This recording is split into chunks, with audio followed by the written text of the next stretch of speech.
या बातमीचे प्रस्तुतकर्ता आहे आंबे क्लिनिकल लॅबोरेटरी। वरुड शहरात अत्याधुनिक मशीनने सुसज्ज लॅब म्हणजेच आंबे क्लिनिकल लॅब। यांचा पत्ता आहे महात्मा फुले नगर, बंदे हॉस्पिटल समोर, वरुड। आज रेस्ट हाऊस येथे आमदार उमेश भाऊ यावलकर यांनी पत्रकार परिषद घेतली। नेमकं त्यांच्यावर झालेल्या आरोपासंदर्भात किंवा माजी आमदारांनी जे त्यांच्यावर आरोप केले त्या संदर्भात पत्रकार परिषद घेतली। याच पत्रकार परिषदेला राजकुमार भाऊ राऊत आहे। सर, काय सांगू शकला आज आमदार साहेबांनी पत्रकार परिषदेत, काय सांगू शकला? अवघ्या काही 2 ते 3 महिन्यामध्ये स्थानिक स्वराज्य संस्थांच्या निवडणुका होत आहे, त्या डोळ्यासमोर ठेवून आपल्या मोर्शी मतदारसंघाचे माजी आमदार देवेंद्रजी भोयार यांनी आजचे आपले विद्यमान आमदार सन्माननीय चंदूभाऊ यावलकर यांच्यावर विकास कामं रद्द केल्याचा व जातीपातीचं राजकारण करण्याचा गंभीर आरोप केला।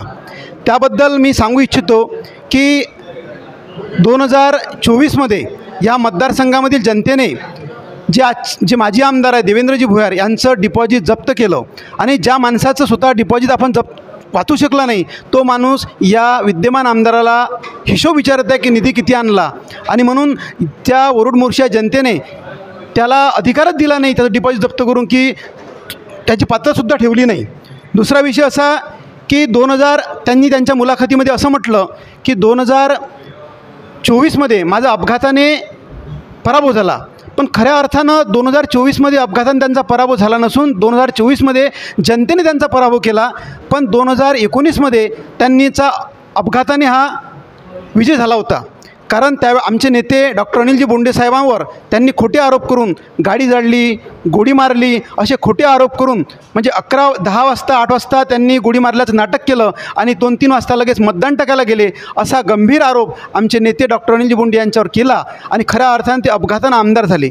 परंतु त्यांना गेल्या 6 वर्षात अशी एकही दिवस वेळ सापडली नाही की गाडी जाळ प्रकरणावर आपण पत्रकार परिषद घेतली पाहिजे, त्याचा न्यायनिवाडा झाला पाहिजे, असं त्यांना कधी वाटलं नाही। या वरुड मोर्शी तालुक्यामध्ये रोज शेतकऱ्यांनी, तरुणांनी, सर्वपक्षीय लोकांनी आंदोलन केलं की आमच्या आमदारावर झालेला गोळीबाराचा जो मारेकरी असेल त्याला अटक झाली पाहिजे, पण त्यांना अशी वेळ सापडली नाही।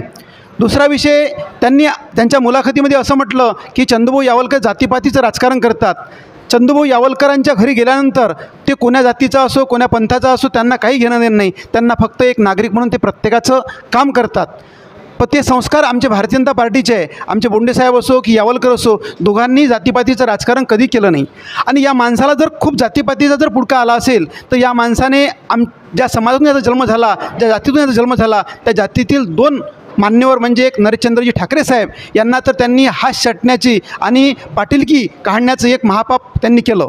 दुसरे, त्या समाजातून येणारे खासदार डॉक्टर अनिलजी बोंडे साहेब यांना दिवसभर ते दारू पिऊन राहतात असं त्यांच्याबद्दल बोलला आणि खऱ्या अर्थानं एक समाजातील 2 नेत्यांचा याने अपमान केला। आणि जो माणूस अशा नेत्यांचा अपमान करतो त्याला समाजाबद्दल काय देणघेण आहे?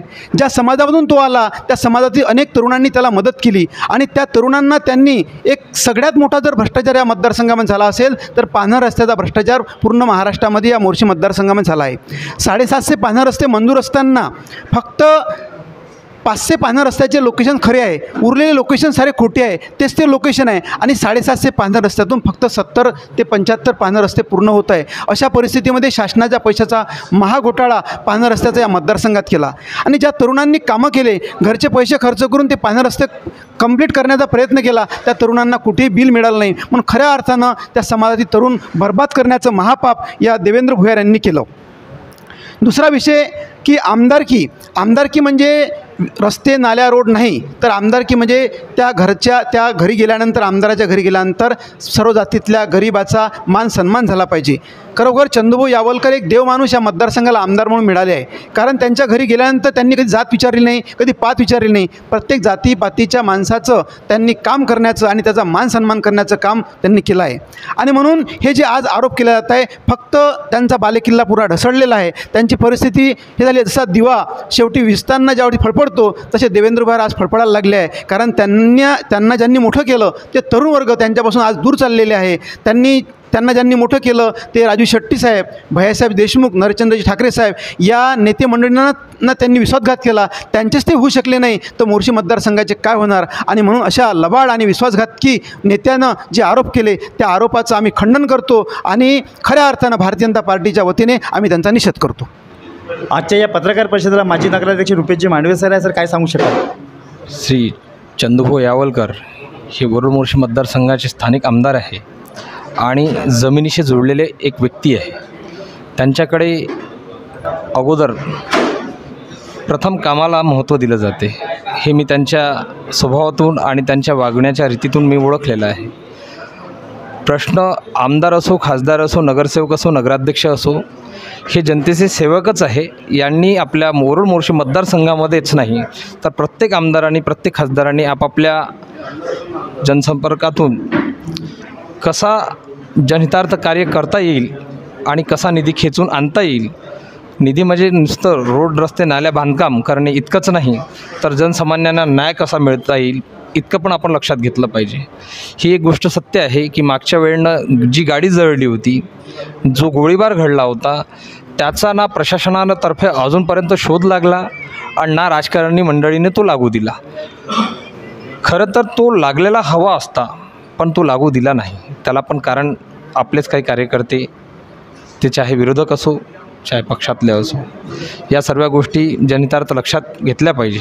आणि मी इतकंच बोलेल की निधीच नाही तर जनसामान्यांना न्याय मिळाला पाहिजे, हे आपण लक्षात घेतलं पाहिजे. इतकं बोलून मी माझ्या शब्दांना विराम देतो.